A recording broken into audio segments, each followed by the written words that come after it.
welcome to the American Theater Wing's Working in the Theater seminars.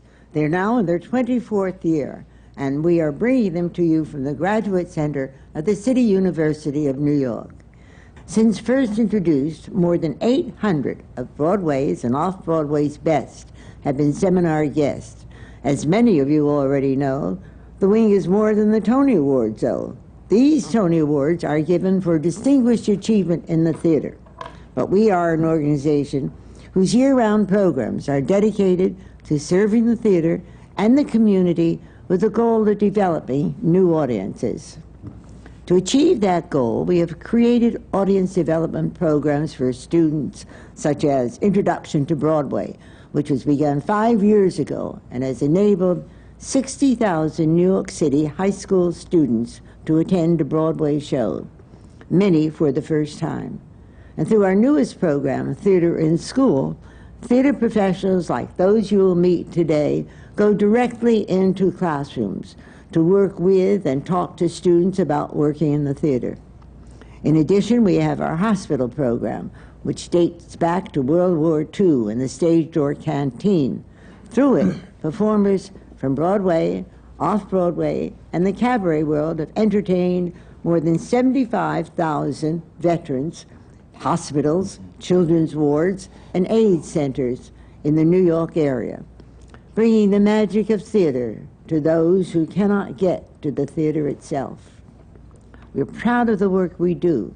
We're proud to have this working relationship with the theatrical community, and we're grateful to everyone who makes what the American Theater Wing does possible. We hope that you'll enjoy and learn from today's seminar, which is on the production. It's a production of Stanley, and the people that made it possible to bring it from over there to over here are on the panel today. And so, from your right, let me introduce Evan Shapiro, the marketing director, and Edgar Rosenblum, executive producer, and George White, president of the Eugene O'Neill Theater Center, and our esteemed director, both here and abroad. And Brendan Gill, author, critic in residence at the New York Magazine, and on the board of directors of the American Theater Wing. Gregory Mosher, producing director, Bill Evans, public relations. And now I will turn it over to both Brendan and George, who will begin to probe what it is that made the Circle and the Square theater production of Stanley so very successful. George?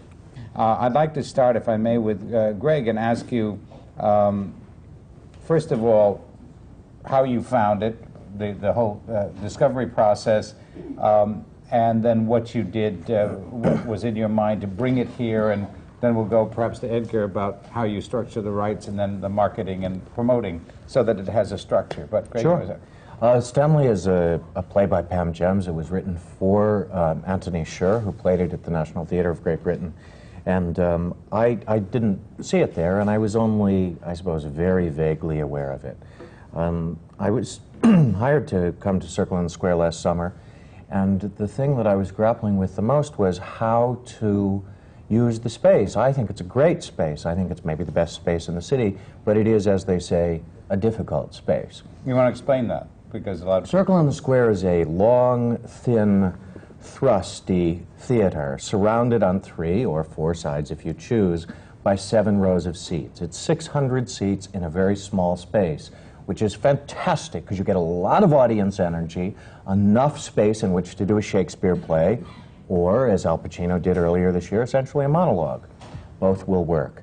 But it has often not worked well over the years, and the first thing I was trying to explain to the board was that they didn't have a handicap with this theater. They had a huge advantage. And I kept saying, for instance, this theater that makes you so nervous is shaped identically to the Cottesloe Theater at the Royal National Theatre in England, the most desired of all small theaters in London. So why do they love it the most and you're embarrassed about it? And because God is sometimes, not often, but sometimes good, God arrived in the form of a phone call from John Caird, the RSC director and very well-known London director, who said, we have Stanley, a new play by Pam Gems, We didn't move it to the West End because we couldn't find the right theater. We can't move it to Broadway because we don't have the right theater. We belong in the Cottesloe, and therefore we belong in your theater. And we began this process of moving the core, which is to say the director, the set, and the 4 principal actors, from London to America. And so we did, and how we did that will be the subject of this afternoon. But it was a phone call from John, who couldn't figure out how to move a Cottesloe show to Broadway. I was looking for a Cottesloe. It was just a fluke. It was a complete fluke, as so many of the best things in the theater are. However, when you move any show from London to New York, instantly you have the question of how many actors are going to be allowed to come and for how long and all that because of equity. So is that the first thing you have to make sure? Yes, otherwise everything else won't fall? You're absolutely right, Brendan. I had been out of the theater for a few years, and I thought it would be monstrously difficult. So the first phone call I made was to Alan Eisenberg, the head of American Equity. It turns out he had seen Stanley. We had a cup of coffee the next morning very early. I wasn't even sure if we should be having an official meeting or not, if I was proposing something illicit. And he said, no, on the contrary, we'll just do a swap. It'll be fine. Thousands of actors, it turns out, have gone back and forth in the last couple of years. And that was unimaginable in 1985, say. You had to petition the Supreme Court and Tony Blair in order to get an actor. But now you just do it. And so the National will bring 4 actors to their theater sometime soon. Now, if you get, so you had no trouble where you thought you might have trouble. That turned out to be wonderful with equity. That's right. So what is always necessarily the next step so that you won't be treading water in vain? The audience, the audience was the next step. And what united Edgar and I in our first meeting, and what brings Bill and Evan and Edgar and I on an almost daily basis now, is the search for a new audience for Circle in the Square. Circle was created the year that Marlon Brando filmed A Streetcar Named Desire. You have to imagine this kid. That's when these guys, Mann and Quintero, had the idea of starting this theater. Truman was president, folks. That's how long ago it was. And not Truman Capote. No. He wasn't president? He came later. So what we wanted to do, there were a faithful few subscribers, but we knew that subscription wasn't the answer for us. And we wanted to find a young audience for Circle. We wanted to find essentially the audience it had in 1951. We wanted to find young people, and we immediately settled on this $10 ticket, and membership is the way to do it. So this was all happening in sort of September, October-ish. And Thanksgiving, we launched a campaign which lasted 8 weeks, and we signed up 23,000 people for our $10 ticket program. Hold it, because I want to know how the we got into this. When did we become we, and why? We became, in late October, I got a call from a mutual friend headhunter in our industry, so to speak, who said, would I come and meet Greg Mosher? He's just taking over Circle and Square, and he's looking for a partner. And I've always been willing to speak to people about jobs I never intend to take my whole career. I won't name all those institutions around the country where I've been for interviews. And Gregory and I sat down, and we literally spoke in his apartment for 3 hours about nothing but audience. We didn't speak about organization. We didn't talk about money. We didn't talk about directors, choice of plays. We talked about audience, and we made a connection. And I think that connection led immediately to a quick interview with some of the board members who offered me a job, and I asked them under what authority, because I'm sort of used to search committees and headhunters and so forth and so on. Anyway, it happened, and it was serendipity, and I jumped after 26 years in New Haven. There was a changing of the guard going on there, and I thought, this is an exciting offer. Todd Hames isn't leaving Roundabout. Bernie Gerson isn't leaving Lincoln Center. Barry Grove isn't leaving Manhattan Theater Club. It's the only opening of a major institution in New York. Well, now, I went. You closed to New Haven. I'm close to New Haven. I'm close to Woodstock. Right. And but then, the Long Wharf had a then. subscription. I'll explain in a second. Isabel wants to know how these two gentlemen got involved. Does Bill come into that then? Bill comes into this because we worked together for years. Yes. Was it Bill that would have done the poster, directed that? We collaborated. We all really collaborated, but more intense. But you are a press agent. I am.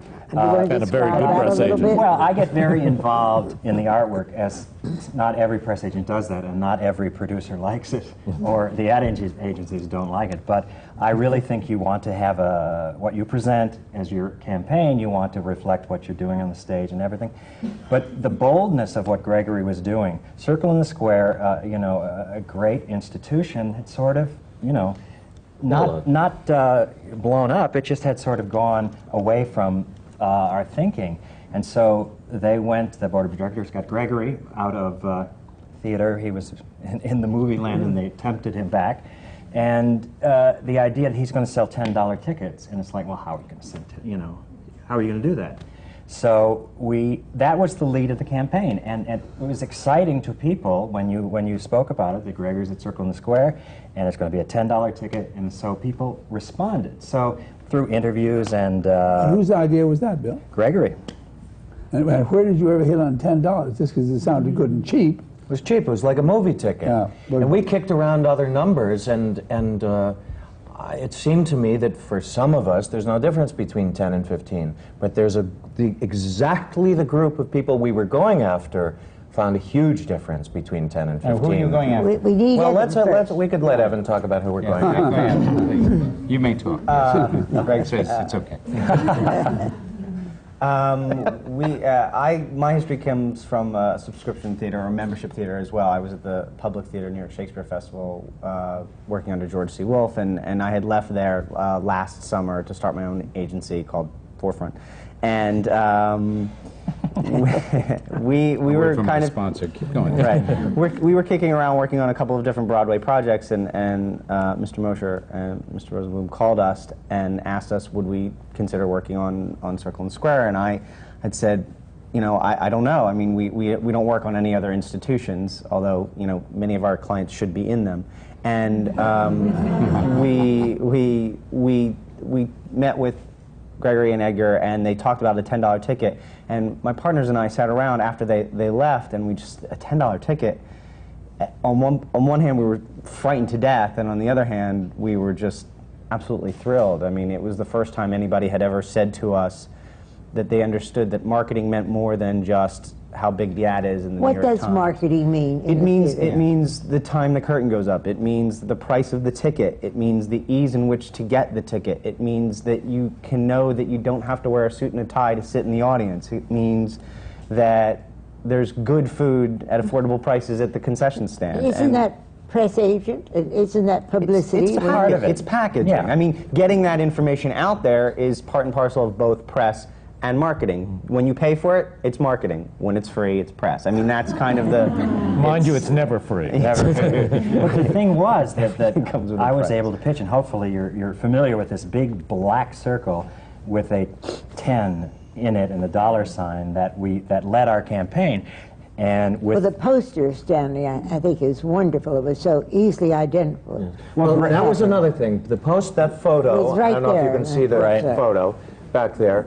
I That's a think the picture of cameras Tony will pick it Sher up. taken on, and over there, taken Yeah. on Thanksgiving Day outside the National Theatre on the bank of the Thames by a woman named Brigitte Lacombe. Brigitte was the production photographer at Lincoln Center for many years, and she single-handedly changed theater photography in the early 1980s by taking photos that looked like they came out of fashion shoots, which was her background. She was represented in Vogue and all the great magazines in the world, and no one had ever shot like that, and so we wanted a different look. It's in black and white on purpose. It looks like it belongs in a beautiful magazine, and so it sent a message, not of, you know, train spotting, It's intriguing. hipness, but Also, it's different. It's Right. intriguing as well. and There's a trend in the theater industry right now to kind of break the barriers of design that were kind of set for us over the last decade. There's a whole number of new designers coming to the industry: Spot Design, Indica, Pentagram, who are not traditionally theater people, and it gives a look to your project that doesn't necessarily scream play that I don't want to see or a musical that I've seen 10 times before. What is And your background? mine? Yeah. I was the director of marketing at the Public Theater New York Shakespeare Festival, and prior to that I worked at Sereno Coyne under Nancy Coyne and Matthew Sereno. But how did you get, let's say, to Sereno Coyne? How did you get to Nancy? I scratched and clawed my way into Sereno Coyne. I knew that was a place that there was a lot of education going on in there that I needed to have. And prior to that, I was working at Cameron McIntosh's organization doing kind of guerrilla and grassroots marketing, corporate marketing. And again, what I learned at Cameron McIntosh's organization and prior to that at Richard Frankel's organization was that the things that meant marketing necessarily weren't the names in the ads or the size of the ads in the New York Times, which everyone seems to spend all of our fortunes on or collective fortunes on. But it meant much more than that. It meant the price of the ticket. It meant also the product that was on the stage, that marketing something begins with the choice of the play or musical itself and stems down to how comfortable the seats are. Well, no, you look to be 14 or 15. I am, actually. I want to also quickly go back to Stanley for a second because it all relates to the circle. And that is, I guess it's really for you, Edgar. We talked about the equity in people coming over, but then you talked about scenery, which is another thing that had to be cleared, and the rights and all of that. Would you either? Well, it's sort of a double package. In other words, we've entered into a contract with Pam Gems as the author, which is fairly standardized, but also with the Royal National Theatre in England, and it's all in one package. And it's the rental of scenery, props, and costumes and sound, royalty rights to the author, royalty rights to the Royal National Theatre, royalties to the original creative participants in the production in London who then came to the United States. Peter Mumford, the lighting designer, Tim Hadley, who designed sets and costumes. So we had the whole team, and they were all contracted through their individual union affiliations, but also through a generic contract which Circle in the Square and our attorneys worked out with the Royal National Theatre. And the unions, for instance, USA, didn't have a problem with that? No. So How long did Stanley run at the National Theatre in London? It's been in and out of repertory for almost a year, I believe. And then was it transferred to the West End? No, it did not transfer to the West End. It transferred to... Because there was no appropriate space. There was no appropriate Right. space for it in the West End. How Nor long- on Broadway, except How long us. did it run here? It ran here for 3 months, 12 weeks. And what did you expect when you were making all your We plans? thought 8 weeks would be great, 12 weeks would be terrific, and 16 weeks would have been an extension. Well, now, Why Bill, couldn't you That go was further? promising. I mean, as far as the stars, so far as Tony was concerned, did he sign up for? We originally contracted everybody through April 27th, and that's when we ran to. Yes. Oh.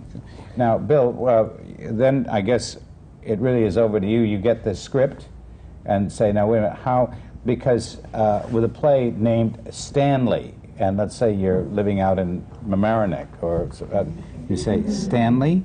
I mean, isn't that Living one of on your jobs? 58th What is this? Street. What is this play about? Is I it did about not. 2 hours, or is I it have about? a wonderful college education, and I've read a lot, but I never heard of Stanley Spencer, who is a 20th century British painter of note.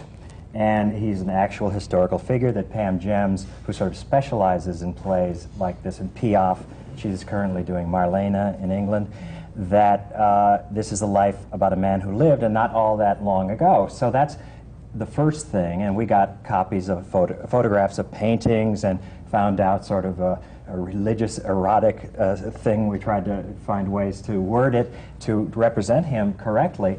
But also Tony Sher, who played Stanley, is an artist and a writer and many other things, but he's very much in sync with what was going on, and as he was actually painting at the beginning of the play up there on the scaffolding, and his work's been published.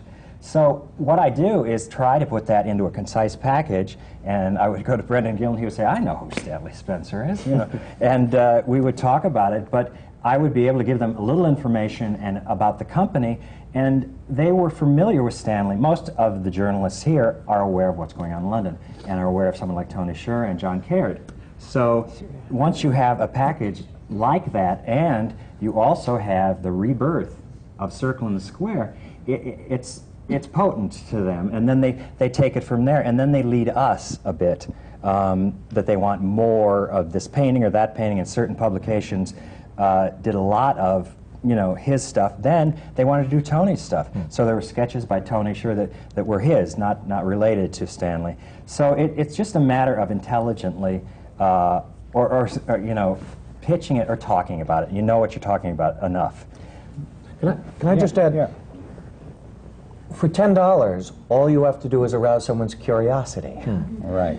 For $60, I don't know what you have to say to convince somebody to shell out 2 times $60. That's a lot of convincing. You know, Christ coming down from the cross would get me maybe to shell out 120 bucks. But for 10 bucks, you say, sounds interesting, doesn't it? It was good enough for the National Theatre, and then it started to win some awards in London, and that started to accrue to our benefit. And but it's essential to me, and if you want to do these kinds of plays, interesting kinds of plays, and not have to load them up with movie stars, which is fun to do sometimes, but not have to do it, accessibility is everything. Yeah. Curious? Give us $10. And it worked. We ended up playing it. Now, you want to explain what happens after the $10 in terms of paying for things. Oh. The 10, you were talking about in the larger budgetary picture, Brendan? Well, for when you want people to come to the theater and you say $10. Right. But it isn't really just $10 for the rest of their lives, is it? Well, here's the deal. You join our theater by paying the grand sum of $37.50. And for the next 12 months, you're a member of Circle in the Square. During that year, you can see any play we do, best seat in the house, any performance, for 10 bucks. Now, how is that different from subscription? That's what puzzles me. What's different from subscription is that I give you a certain amount of money, $120, say, not $37.50, but $120, and I now have seat D406 on October 12th, December 14th, May 11th, and something else. Right. And of course, I can't come on those. That's subscriptions. Yeah. And I can't come on those dates, of course. I don't have a clue what I'm doing a year from now. So I call you 27 times to ask if I can change those dates. And besides, maybe I don't want to see that. Maybe I think David Mamet is a foul-mouthed son of a gun, and I don't want to see that. Or maybe I think Anything Goes is kind of like, oh, who cares? Who knows? Not everybody likes everything. And our deal is you see what plays you want to see. And also allows us to do the plays when we can do them, and extend their runs depending upon the demand from the public. And that was an important part. Pam, I could not, and wanted to pay the $10. I said, wow, $10 tickets. I would still have to pay the $37.50. You would pay $37.50 plus your $10, Okay. and then you'd be at $47.50, Right. which is still Right. considerably less than the cost of a Broadway ticket. Right. See, I was just, Evan, this membership system was invented when Evan was in college. I mean, for you, it's almost as familiar as subscription, because membership was invented basically at Lincoln Center in 1985. What's that? By Gregory. The membership system was invented then, so it's a familiar thing to you, isn't it? Yeah, I mean, actually, 85, I was in high school. All right, let's go back to let's go back to He's not Stanley. 14 yet. He was 7 at that time. I want to go back to Stanley, then we'll come back to the audience too. You're a director, Yes, and you ma'am. had the English director that came over with Stanley. Yes. And did you work together with him, or are you then, when you had... No, I was at his service. He had already directed this play Right. very, very successfully in London. And he was independent of you. He yes, I tried to be there as a Was nice there host. what was the problem on staging? What was the changes in staging? And I so forth? was fascinated to watch John work because he's an expert in these kind of long, thin kinds of stages. And you have to be so great. I met John Caird when I first came to Lincoln Center. He was in town, I guess, just casting Les Mis the first time around. And we talked about the Mitzi Newhouse, actually, which is a thrust, but a much gentler thrust. And we talked about the philosophy of working in thrust stages. That's how I met him. And we talked about, suppose you were doing Miss Julie, a 3-character play with not a lot of movement, can't have people getting up to smoke cigarettes all the time. Where would you put the table? Because there's a famous table in Miss Julie. And I put it there, and John said, oh no, you'd have to move it much closer to the audience. You'd have to move it way down into the thrust. And that was the first time that the light bulb went off. Don't play it safe in a thrust theater. Push on down there.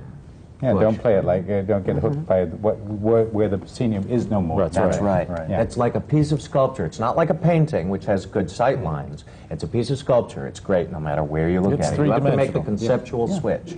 So I loved watching John work, and I learned a lot from him in the last couple months.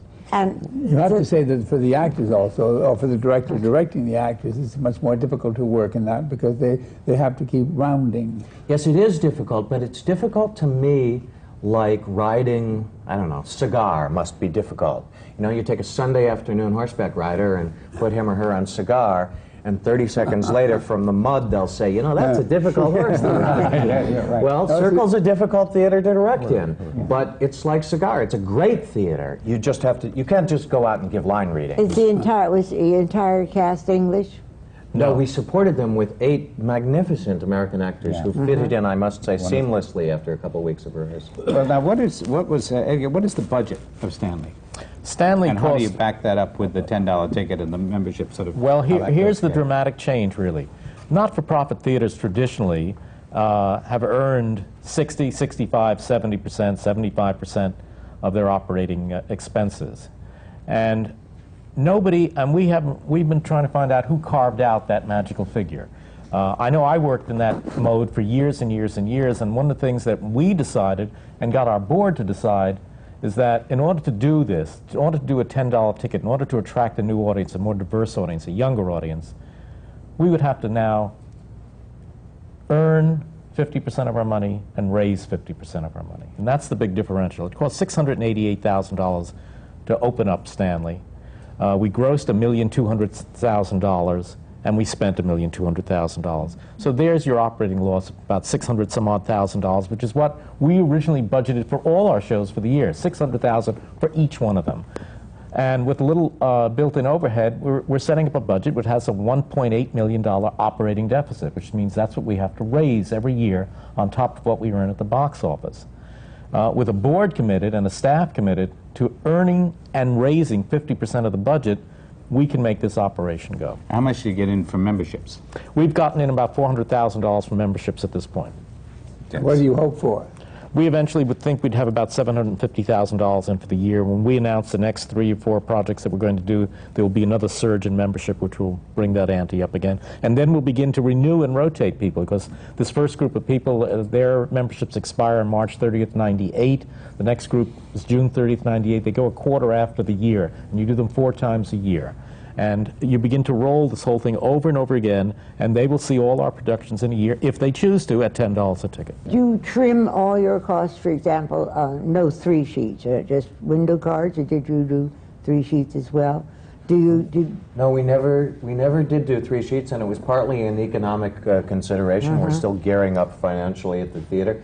But we ended up playing in the high 80% of capacity anyway. So we were trying to gauge on a week-by-week basis how much we had to press the market. But 3 sheets it's one of those, you know, knee-jerk, we have to do 3 sheets, we have to do suburban commuter rails. That was also a conscious decision on how to... Okay, I'm back up. No, that's fine. But I think we should explain what 3 sheets are. 3 sheets. And commuter, suburban, you know, suburban, all of... That's great. Will you explain it? This is a Broadway house, and traditionally on Broadway, the things that you do automatically are 3 sheets, and 3 sheets are these long, and they're actually no longer made in 3 sheets. They're made in 1 or 2 sheets. But they're these very tall posters that you see in Schubert Alley, and if you ever take the New Jersey Transit or Metro North into the city, you see them on the platforms, and they are very effective forms of advertising to a certain audience. They're also extremely expensive to place and to produce.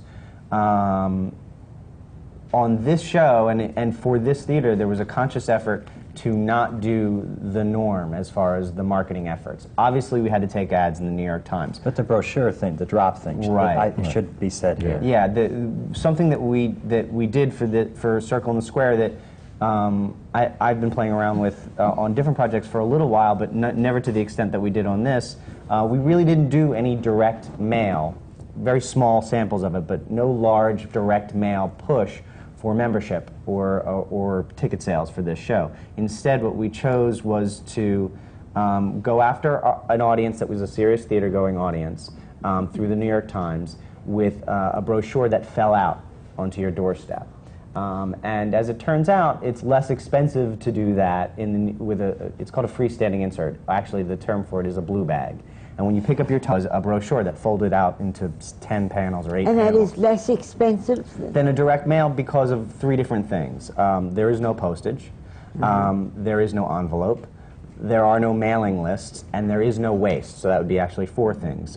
With And direct you mail, choose where they go. You Yes, pick choose and to choose this- the you you areas. can pick. You can get as blocks. specific as neighborhoods, as zip codes, and we did. I Can you think, give us an approximate figure of Yeah, that? how much does that Sure. cost to do? Up until apart from production, up until 50,000, it is 17.5 cents per piece. 17? 0.5 cents per piece.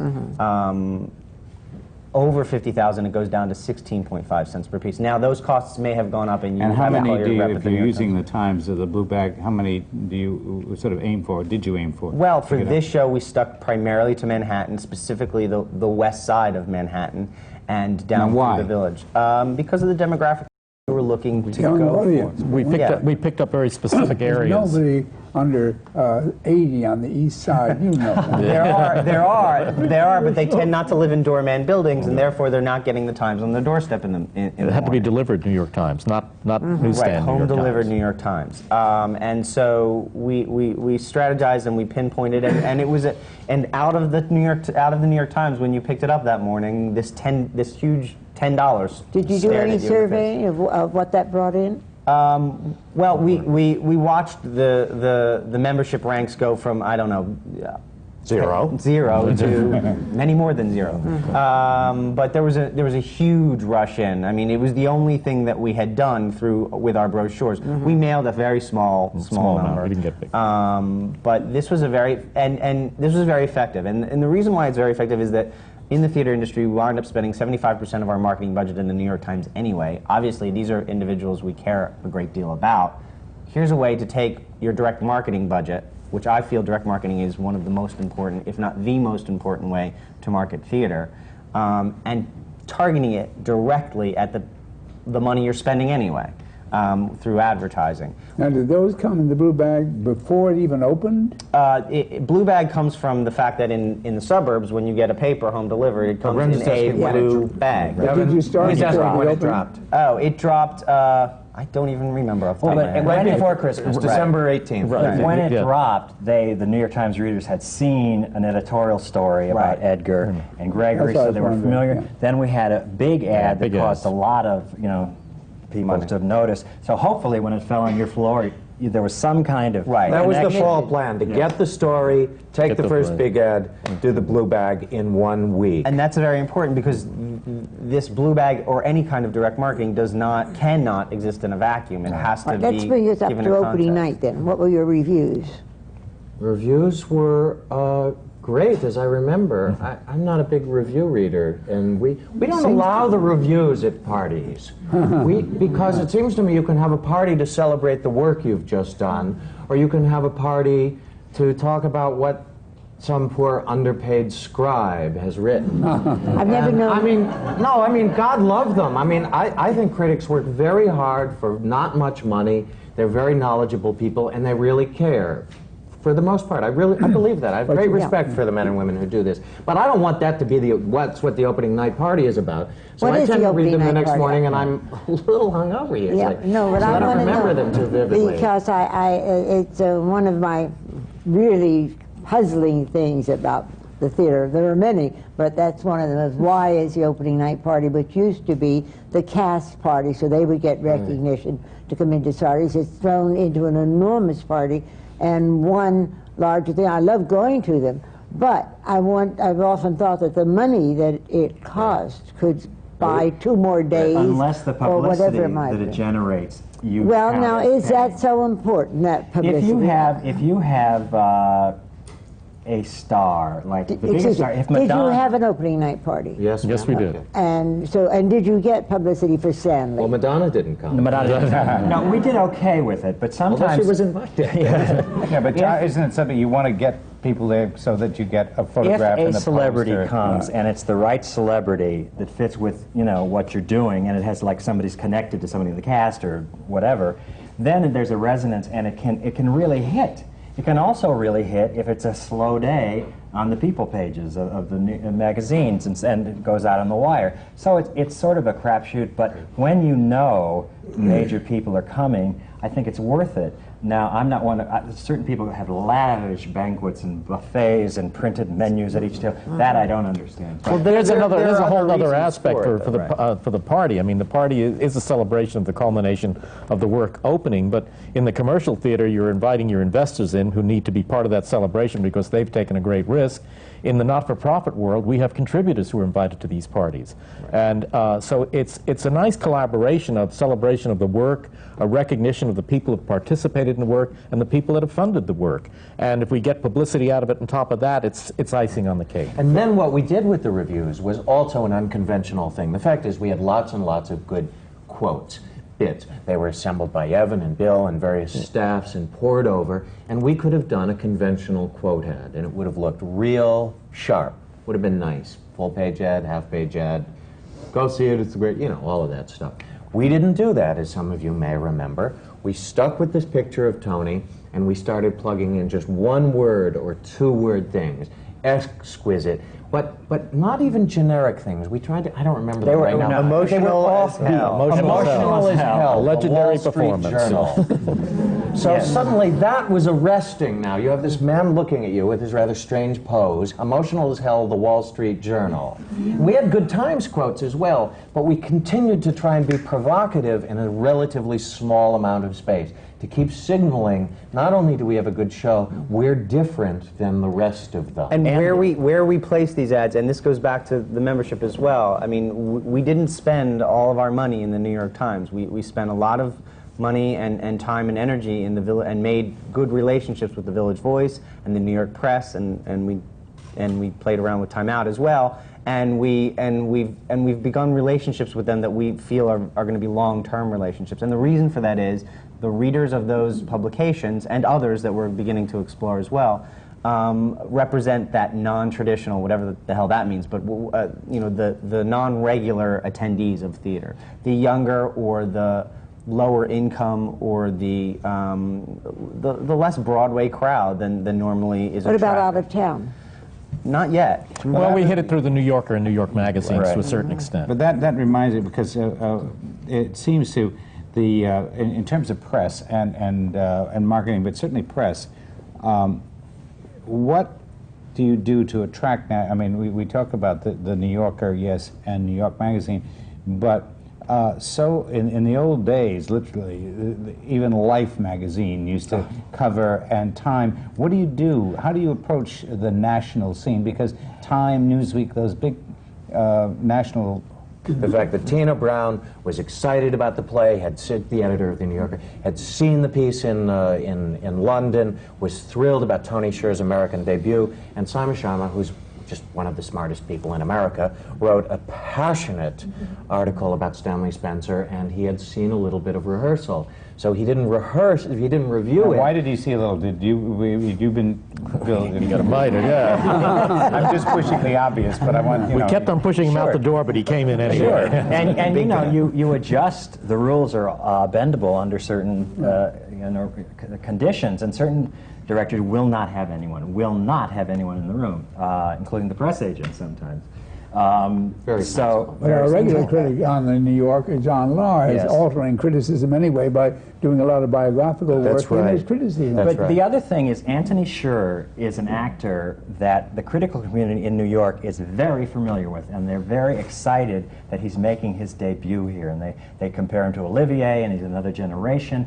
And it's something I was aware of him, but I didn't realize how big his impact was till I spoke to all of the people in the press and the critics, that there was genuine excitement. And the reviews reflected that, but also the women in this play, the three women who were in the original cast, also individually were the focus of some reviews because their work was so amazing. Who did the casting of the Americans? Billy Hopkins, who's my longtime casting associate. Right. And so you went through that procedure for the show. Right. And now the show is open.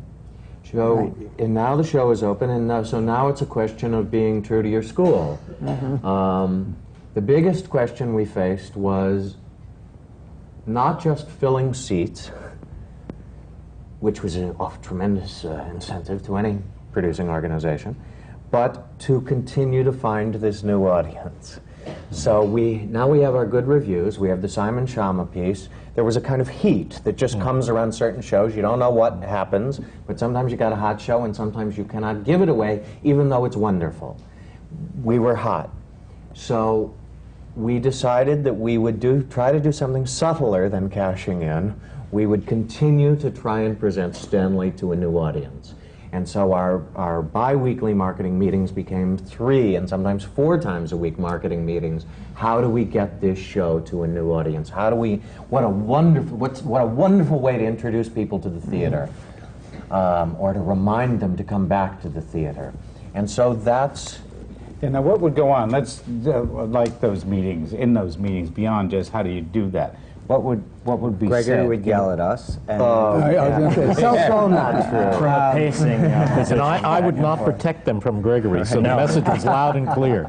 No, I mean, we sat around and we brainstormed. I mean, the new audience conversation, the new audience conversation had begun a lot earlier than that. Began with membership. And We all talk about a new audience. We all talk about developing a new audience for the theater. And we have actually do you managed have any proof to... that you really did? Yes, we do have proof. In fact, we do. Well, we didn't bring it, so you'll have to take our word for it. All right. But we can be specific. Evan commissioned a group called Prism, a very highly respected demographic analysis company, to analyze our new 20,000 members. And in our top 10 group, we found that we had reached by, I have to say one thing first, what we did was almost as important as what we didn't do. Just as in that poster, it doesn't say Mosher and Rosenblum and 27 other people present you ladies' underwear by so-and-so, wigs by Louis. It doesn't say any of that. It says Stanley, a new play by Pam Gems, $10, every day, every member, circle in the square. That's it. That's all it says. So the marketing meetings became, first of all, we had to shove all the conventional things aside, focus on a new group, then we analyzed the new group, and it included... It included the traditional theater goers. They were there, and they were some of the first people who signed up. But that is very typical because of the subject matter and the theater itself, and because of Gregory and Edgar. But in the top 5, actually, were groups that you don't see at a Broadway house. And they have these kind of kitschy names via the research company, Bohemian Mix. Bohemian Mix? Yeah, Bohemian Mix, which is really basically young intellectuals. Basically, if you had to say where they live, it's primarily on the lower east and west sides of Manhattan, in the Village, maybe Hell's Kitchen. These are people who are not necessarily high-income people. They can fit into that demographic as well, but primarily they're educators, artisans, journalists, people of an artistic bent who don't necessarily go see Broadway theater. They tend to stay at off-Broadway, both because of the economic reasons and because they feel like there's an intellectual cachet there. Ethnic urban Yes, there signals? was ethnic urban signals, which is a landmark group for Broadway. I mean, Broadway does not draw in. How do you find this as a group?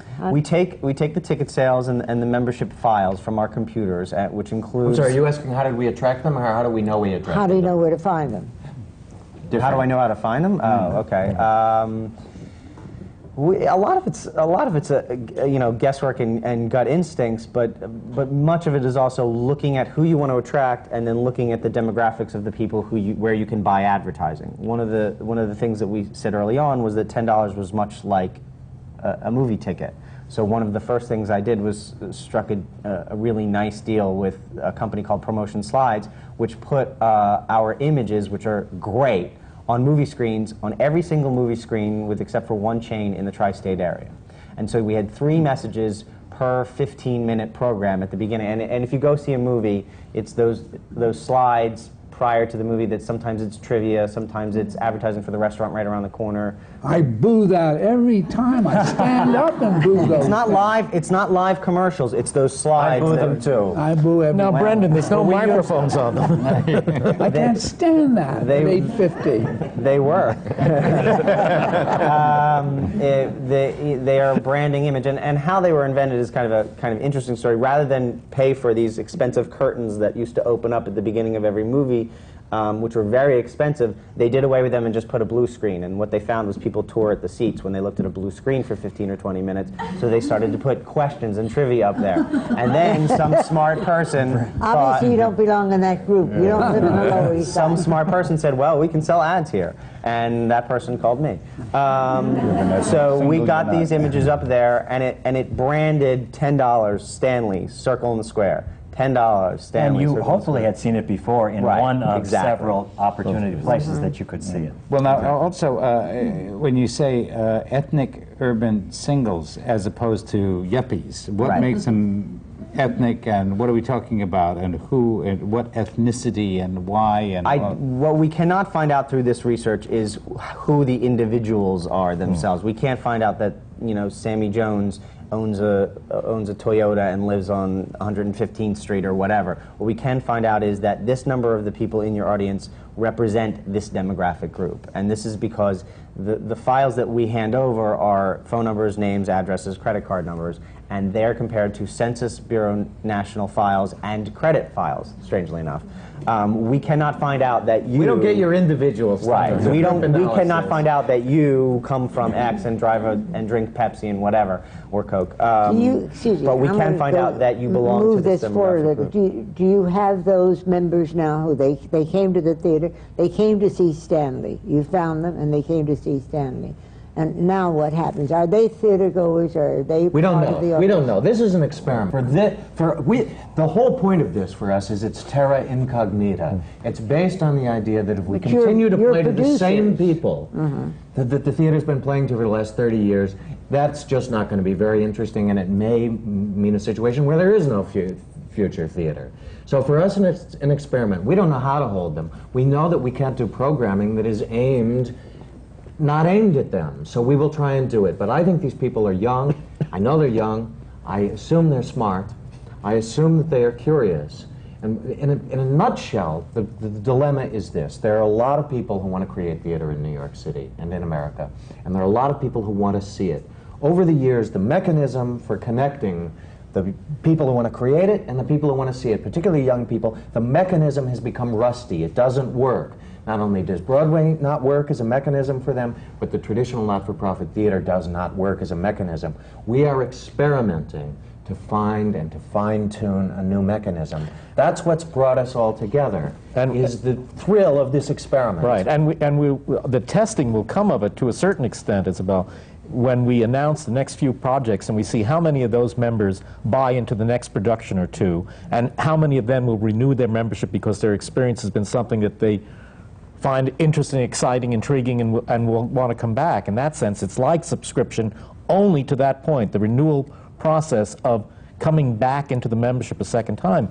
But the flexibility and all the other attractiveness of the membership and what we have uncovered will reveal itself very shortly. Fortunately, we had Stanley as our first production, and they had a good experience, and they'll want to come back. If we had done something other than Stanley... Well, it's a track record for you to go on, and a very good one, too. But as producers now, you have to find another production, right?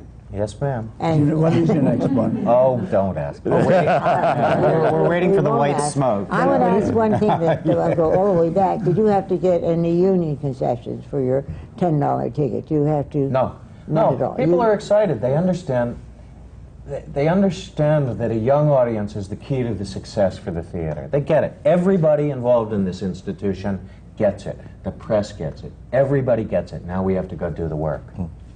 Well, when you say it's true. The Danny Newman, who was the sort of the Saint Danny of the that formula no longer really works across the board.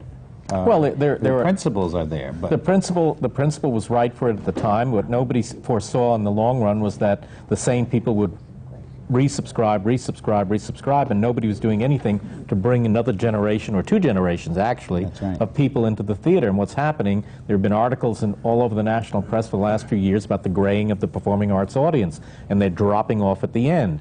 And one of the things we're trying to prevent here is that process, because we want to invigorate our theater and theater in general. We'd love it if everybody else would go with us, because we need to bring... When we say young, we mean younger. when we're not talking about bringing 14-year-olds into theater, though we're doing that as well. The idea How is are to you bring, doing that? We're bringing the average age of the audience down from the statistics of the Broadway and the not-for-profit theater in the country. And by bringing that down allows the renewal, and if you keep on doing that, then you'll have a consistency of audience over the years. I was just going to say that the Metropolitan Opera and the Symphony, the subscriptions there were handed down in the family from generation to generation. And unfortunately, that family handing down was largely reserved to the WASPs, who don't have as many children as they used to have. and so it was an inverted pyramid. Fewer and fewer people were handing down to that. But you still see them as family inheritance showing up. That's not good enough. But now, it seems to me that your audience that you're talking about is the audience that also goes to the little theaters on West 42nd Street. Probably. Yeah, I seem to recognize them, and they're the kind of people you want to have. But and you look at the ticket prices on West 40. I'm sorry, we look at the ticket prices on West 42nd Street, and it's $10 and $12 and $15. But beyond that, they're the people who are going to the Angelica Film Center and the Film Forum, and they're going to people who just, it doesn't even occur to them to go to the theater, Brennan. It's just, they don't read the theater pages. Yeah. You want to reach those people, get out of the theater pages. That's the first thing you got to do. How do you get do into that? The subways. Get in subways, movie bookstores, screens, bookstores, record stores, Village Voice, wild posting, flyering, you know, that radio. Paint the side of a building. We're looking at several buildings around town now. And the Blue great bag thing about, drops. Not yours. the great thing about this experiment is so far it's all clicked in. There has not been sort of a misfire or a wipeout, thankfully. Now it's in a position to take the next step, and it's in the best possible point it can be. So to continue all of this and trying to get the new audience and continue to say circle in the square and you see a 10 and you know what, you know, develop it, that we really are in an excellent moment right now. It's just now we're on to the next thing. You've been very good about answering our questions, but we still have some more. And I think we have some questions from the audience and that have to be answered or should be answered. Yes, indeed. Please. It will be answered. Will. Hi, my name is Rhoda Robinson. My question is to Mr. Evan Shapiro.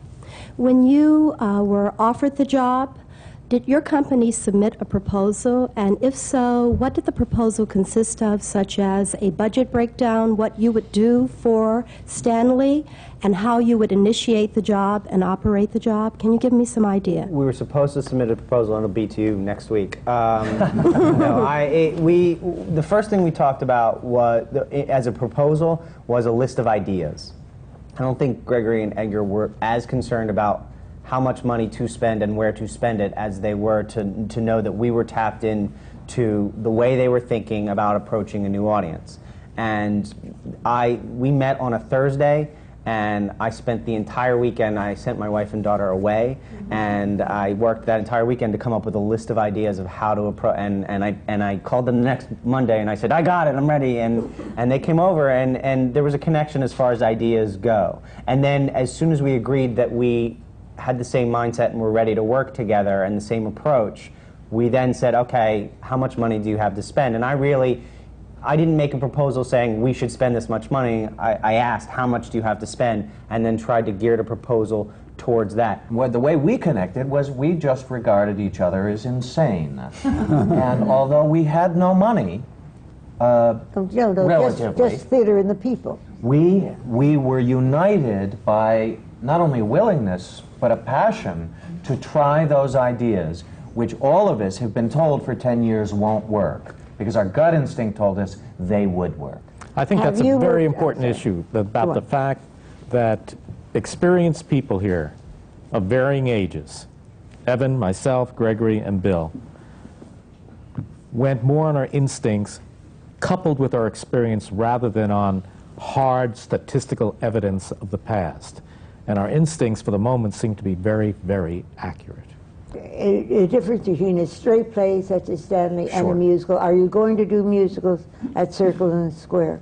You think you, as well as? Yes, I mean, they'll have to be unusual musicals because we have our funny little space, but I'm sure we'll do plays that have music in them. Typically, people who are avid about going to plays don't necessarily go to musicals, and typically people who are attracted to musicals very rarely go to plays. Well, you mentioned the actors. Will you have to do different contracts with them for I their was going to get what kind of equity? contract?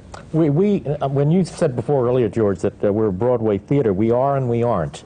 We are definitely in the Broadway district. We're a Tony-eligible theater. We're members of the League, Gregory and I.